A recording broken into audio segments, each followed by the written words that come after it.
Hello everyone, আজকে আমরা জাতীয় শিক্ষানীতি এনইপি 2020 সম্পর্কে ডিটেলস ক্লাস করব, যেখানে আমরা ডিটেলস ভাবে দেখব যে এই শিক্ষানীতি কেন আনা হলো, এর স্টেজগুলো কী কী, এবং বিভিন্ন পয়েন্ট আলোচনা করব গুরুত্বপূর্ণ, এবং সর্বশেষে আমরা বিভিন্ন ছোট ছোট শর্ট প্রশ্ন আলোচনা করব, যেগুলো প্রাথমিকের টেট এবং বিভিন্ন কম্পারেটিভ এক্সামের জন্য গুরুত্বপূর্ণ। প্রথমে আমরা দেখব জাতীয় শিক্ষানীতি কি। ভারতের শিক্ষা ব্যবস্থাকে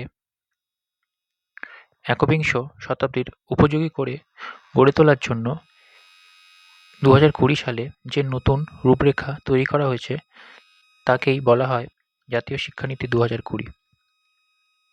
এটি 1986 সালের পুরাতন শিক্ষানীতির বদলে আনা হয়েছে। এবার আমরা দেখব কেন এই শিক্ষানীতি আনা হলো। পুরাতন শিক্ষা ব্যবস্থা মূলত মুখস্থবিদ্যা এবং নম্বরের দৌড়ে সীমাবদ্ধ ছিল। এনইপি আনার প্রধান কারণগুলি আমরা দেখব। প্রথম পয়েন্ট, কর্মসংস্থানমুখী শিক্ষা।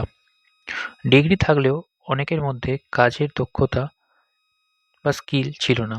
নতুন শিক্ষানীতিতে ছাত্রদের হাতে কলমে কাজ শেখানো হয়। পরের পয়েন্ট, সৃজনশীলতা বৃদ্ধি। মুখস্থ করার বদলে কেন এবং কিভাবে হচ্ছে সেই বিশ্লেষণাত্মক চিন্তাভাবনা তৈরি করা। ড্রপ আউট কমানো। আর্থিক বা সামাজিক কারণে যারা মাঝপথে পড়াশোনা ছেড়ে দেয় তাদের পুনরায় শিক্ষার মূল স্রোতে ফেরানো। পরের পয়েন্ট, বিশ্বমানের শিক্ষা। ভারতকে একটি গ্লোবাল নলেজ সুপার পাওয়ার বা বিশ্ব জ্ঞান কেন্দ্রে পরিণত করা। এবার আমরা দেখব এই শিক্ষানীতির স্টেজগুলো। এখানে আগের 10+2 পদ্ধতি পরিবর্তন করে 5+3+3+4 চারটি স্তরে বিভক্ত করা হয়েছে। প্রথমে আমরা দেখব ফাউন্ডেশনাল স্টেজ,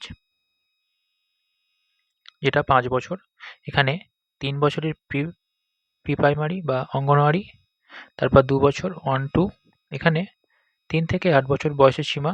এখানে কোনো পরীক্ষা নেই, শুধু খেলাধুলো ও কার্যকলাপের মাধ্যমে শেখানো হয়। পরের প্রিপারেটরি স্টেজ 3 বছর। এখানে 3 থেকে 5 বছর বয়সের সীমা।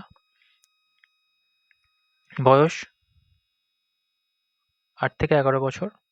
এখানে ভাষা, গণিত, পরিবেশ বিজ্ঞানের প্রাথমিক ধারণা দেওয়া হবে। মিডল স্টেজ 3 বছরের। এখানে ক্লাস হচ্ছে 6 থেকে 8। এখানে বয়স হচ্ছে 11 থেকে 14 বছর। এই স্টেজে কোডিং এবং বৃত্তিমূলক শিক্ষা শুরু হবে। আর লাস্ট স্টেজ সেকেন্ডারি স্টেজ, যেটা 4 বছরের। এখানে ক্লাস 9 থেকে 12। বয়স হচ্ছে 14 থেকে 18।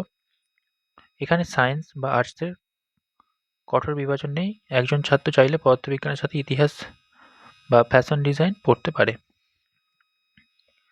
এবার আমরা দেখব উচ্চশিক্ষার নতুন রূপরেখা। মাল্টিপল এন্ট্রি ও এক্সিট। আপনি যদি 1 বছর পড়ার পর কলেজ ছেড়ে দিতে দেন তাহলে আপনাকে সার্টিফিকেট দেওয়া হবে। 2 বছর পর ছাড়লে ডিপ্লোমা, এবং 3 বা 4 বছর পর ডিগ্রি পাবেন। আপনার সময় ও শ্রম কোনোটি নষ্ট হবে না। পরের point, academic bank of credit, ABC যেটাকে বলা হয়। ছাত্রদের ক্রেডিট পয়েন্টগুলো ডিজিটালি জমা থাকবে। আপনি এক বিশ্ববিদ্যালয় থেকে অন্য বিশ্ববিদ্যালয়ে গেলে ক্রেডিটগুলো কাজে লাগবে। বিদেশি বিশ্ববিদ্যালয়ে প্রবেশ। বিশ্বের শ্রেষ্ঠ বিশ্ববিদ্যালয়গুলো এখন ভারতে তাদের শাখা খোলার অনুমতি পাবে। এবার আমরা দেখব আরও অন্যান্য গুরুত্বপূর্ণ বৈশিষ্ট্য। এখানে মাতৃভাষা শিক্ষায় জোর দেওয়া হয়েছে। অন্তত 5ম শ্রেণী পর্যন্ত মাতৃভাষা বা স্থানীয় ভাষায় শিক্ষা দেওয়া হবে, কারণ গবেষণায় দেখা গেছে শিশুরা মাতৃভাষায় দ্রুত শিখতে পারে। এখানে 360 ডিগ্রি মূল্যায়ন করা হবে। রেজাল্ট শুধুমাত্র নম্বরে থাকবে না, ছাত্র নিজে ও তার সহপাঠীরা তার দক্ষতা সম্পর্কে মতামত দেবে। শিক্ষক নিয়োগ 2030 সালের মধ্যে শিক্ষকতার জন্য 4 বছরের ইন্টিগ্রেটেড বিএড কোর্স বাধ্যতামূলক করা হবে। জিডিপি বিনিয়োগ সরকার সিদ্ধান্ত নিয়েছে যে দেশের মোট জিডিপির 6% শিক্ষার ব্যয় করা হবে, যা আগে অনেক কম ছিল। এবার আমরা দেখব এক নজরে 3টে পয়েন্ট। প্রথম পয়েন্ট, 2030 সালের মধ্যে স্কুল শিক্ষায় 100% ছাত্র ভর্তি নিশ্চিত করা। 2 নম্বর পয়েন্ট, মুখস্থ বিদ্যার পরিবর্তে ব্যবহারিক জ্ঞানে জোর দেওয়া। আর 3 নম্বর পয়েন্ট, ছাত্রদের চরিত্র গঠন এবং একবিংশ শতাব্দীর দক্ষতা যেমন ডিজিটাল লিটারেসি তৈরি করা। এবার আমরা দেখব এনইপি 2020 সম্পর্কে 30টি গুরুত্বপূর্ণ পয়েন্ট। নতুন শিক্ষা কাঠামো, এখানে পুরাতন 10+2 কাঠামোর পরিবর্তে 5-3-4 কাঠামো প্রবর্তন করা হয়েছে। ভিত্তি স্তর, এই স্তরে 3 বছর প্রাক প্রাথমিক এবং 2 বছরের 1-2 অন্তর্ভুক্ত, যেখানে খেলার মাধ্যমে শিক্ষা দেওয়া হবে। প্রিপারেটরি স্টেজ, এটি 3 বছর, ক্লাস 3 থেকে 5, এখানে গণিত ও সাক্ষরতার উপর জোর দেওয়া হয়েছে। মিডিল স্টেজ, এখানে 6ষ্ঠ শ্রেণী থেকে 8ম শ্রেণী পর্যন্ত, এখানে এই স্তরে বিষয়ভিত্তিক অভিজ্ঞ শিক্ষক দ্বারা পঠন পাঠন করা হবে। সেকেন্ডারি স্টেজ, এখানে 9 থেকে 12 পর্যন্ত, এই স্তরে ছাত্রছাত্রীদের পছন্দ মতো সাবজেক্ট বাছার স্বাধীনতা থাকবে। তারপর বৃত্তিমূলক শিক্ষা, এখানে 6ষ্ঠ শ্রেণী থেকেই স্কিল ট্রেনিং বা বৃত্তিমূলক শিক্ষা এবং ইন্টার্নশিপ শুরু করার কথা বলা হয়েছে। এবার আমরা দেখব কোডিং। ডিজিটাল যুগের সাথে তাল মেলাতে 6ষ্ঠ শ্রেণী থেকেই কোডিং শিক্ষা বাধ্যতামূলক করা হয়েছে। তার মাতৃভাষা, যেটা আমরা আগেও বললাম যে অন্তত 5ম শ্রেণী পর্যন্ত শিক্ষার মাধ্যম মাতৃভাষা বা আঞ্চলিক ভাষাকে গুরুত্ব দেওয়া হয়েছে। বোর্ড পরীক্ষা, এখানে 10 ও 12 শ্রেণীর বোর্ড পরীক্ষা বজায় থাকলেও তার গুরুত্ব ও মানসিক চাপ কমিয়ে দক্ষতা যাচাইয়ের উপর গুরুত্ব দেওয়া হয়েছে। পারক, এটি একটি নতুন জাতীয় মূল্যায়ন কেন্দ্র যা মূল্যায়নের মানদণ্ড নির্ধারণ করবে। মন্ত্রকের নাম বদল, মানব সম্পদ উন্নয়ন মন্ত্রক MHRD এর নাম পরিবর্তন করে শিক্ষা মন্ত্রক মিনিস্ট্রি অফ এডুকেশন রাখা হয়েছে। পরের পয়েন্ট আমরা দেখব মাল্টিপল এন্ট্রি এক্সিট। উচ্চশিক্ষায় যে কোনো স্তরে পড়াশোনা ছাড়লে এবং পুনরায় যোগ দেওয়ার সুযোগকে মাল্টিপল এন্ট্রি এক্সিট বলে। সার্টিফিকেট কোর্স, 1 বছর স্নাতক পড়াশোনা পূর্ণ করলে আন্ডার গ্র্যাজুয়েট সার্টিফিকেট দেওয়া হবে। ডিপ্লোমা, 2 বছরের স্নাতক পড়াশোনা পূর্ণ করলে ইউজিসি ডিপ্লোমা দেওয়া হবে। ব্যাচেলর ডিগ্রি, 3 বছর পূর্ণ করলে সাধারণ স্নাতক ডিগ্রি এবং 4 বছর পূর্ণ করলে রিসার্চ সহ ডিগ্রি পাওয়া যাবে। ABC academic bank of credit, এটি একটি ডিজিটাল ক্রেডিট ব্যাংক যেখানে ছাত্রদের উপার্জিত নম্বর বা ক্রেডিট জমা থাকবে। এমফিল, এখানে এনইপি 2020 অনুযায়ী উচ্চশিক্ষায় এমফিল ডিগ্রিটি পুরোপুরি বন্ধ করে দেওয়া হয়েছে। এইচইসিআই, ইউজিসি এবং এআইসিটিই এর বদলে একটি নিয়ন্ত্রক সংস্থা higher education committee of India গঠিত হবে। বিদেশি বিশ্ববিদ্যালয়, দেশের সেরা 100টি বিদেশি বিশ্ববিদ্যালয়কে ভারতের ক্যাম্পাস খোলার অনুমতি দেওয়া হবে। এবার জিডিপি, ভারত সরকার শিক্ষার পিছনে দেশের মোট জিডিপির 6% ব্যয় করার লক্ষ্যমাত্রা দিয়েছে। এবার আমরা দেখব শিক্ষক যোগ্যতা।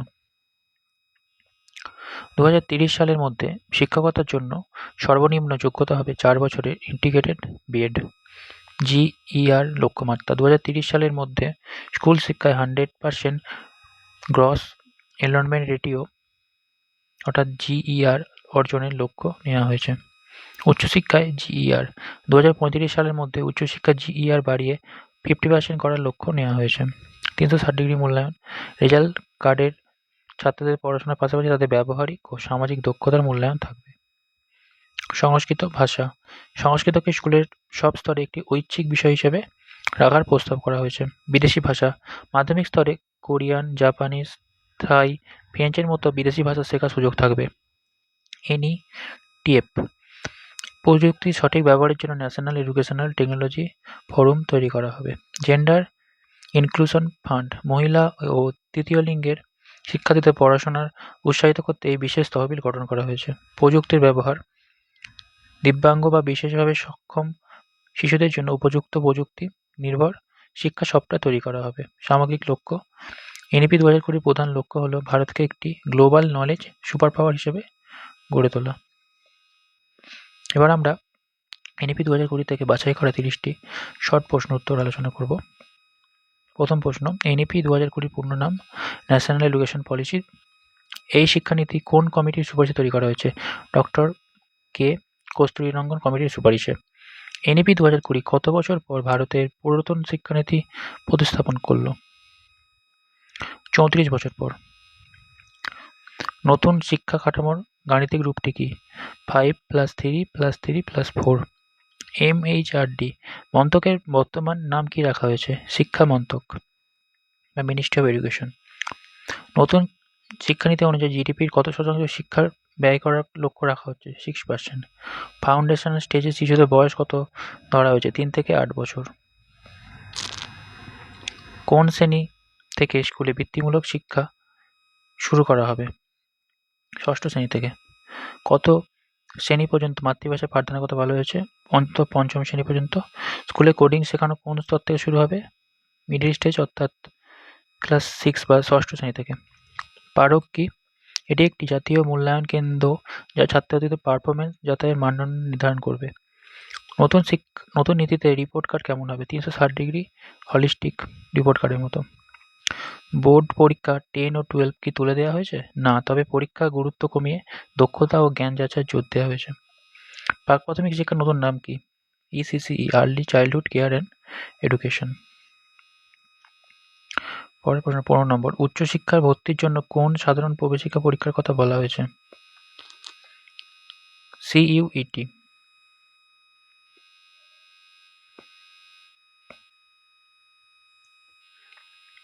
পরের প্রশ্ন 16 নম্বর, স্নাতক স্তরে 1 বছর পড়াশোনা শেষ করলে কি শংসাপত্র মিলবে? Under graduate certificate. স্নাতক স্তরে 2 বছর পূর্ণ করলে কোন ডিগ্রি দেওয়া হবে? Under graduate diploma. Academic bank of credit ABC কি? এটি একটি ডিজিটাল ক্রেডিট স্টোরেজ যেখানে ছাত্রদের অর্জিত নম্বর বা ক্রেডিট পয়েন্ট জমা থাকবে। এনইপি 2020 অনুযায়ী কোন উচ্চতর ডিগ্রিটি বাতিল করা হয়েছে? এমফিল। 2035 সালের মধ্যে উচ্চশিক্ষায় জিইআর করার লক্ষ্য রাখা হয়েছে 50%। উচ্চশিক্ষায় সব সংস্থাকে নিয়ন্ত্রণ করবে কোন একক সংস্থা? HECI, higher education commission of India. বিদেশি বিশ্ববিদ্যালয়গুলি কি ভারতে ক্যাম্পাস খুলতে পারবে? হ্যাঁ, বিদেশের সেরা 100টি বিশ্ববিদ্যালয়ে এই অনুমতি দেওয়া হবে। পরের প্রশ্ন, শিক্ষক হওয়ার জন্য 2030 সালের মধ্যে কোন কোর্সটি বাধ্যতামূলক হবে? 4 বছরের ইন্টিগ্রেটেড বিএড। পরের প্রশ্ন, শিক্ষকদের পেশাদারী উন্নয়নের জন্য বছরে কত ঘন্টার প্রশিক্ষণ নিতে হবে? অন্তত 50 ঘন্টার। 25 নম্বর প্রশ্ন, স্কুল শিক্ষায় 100% জিইআর অর্জনের লক্ষ্যমাত্রা কত সাল? 2030। পরের প্রশ্ন, এনইপি 2020 এ কোন ভাষাকে অতিরিক্ত বিকল্প হিসেবে রাখা হচ্ছে? সংস্কৃত আর অন্যান্য বিদেশি ভাষা। শিক্ষার প্রযুক্তি ব্যবহারের জন্য কোন ফোরাম গঠন করা হবে? এনইটিএফ, ন্যাশনাল এডুকেশনাল টেকনোলজি ফোরাম। পিছিয়ে পড়া অঞ্চলের ছাত্রীদের জন্য কোন ফান্ড তৈরি করা হবে? Gender inclusion fund. ডিজিটাল শিক্ষার প্রসারে কোন প্ল্যাটফর্মকে আরও শক্তিশালী করা হবে? দীক্ষা এবং স্বয়ং। আর আমরা লাস্ট প্রশ্ন দেখব, এনইপি 2020 এর মূল মন্ত্র কি? ভারতের শিক্ষা ব্যবস্থাকে সামগ্রিক, নমনীয় এবং বহুমুখী কাঠামোয় রূপান্তরিত করা।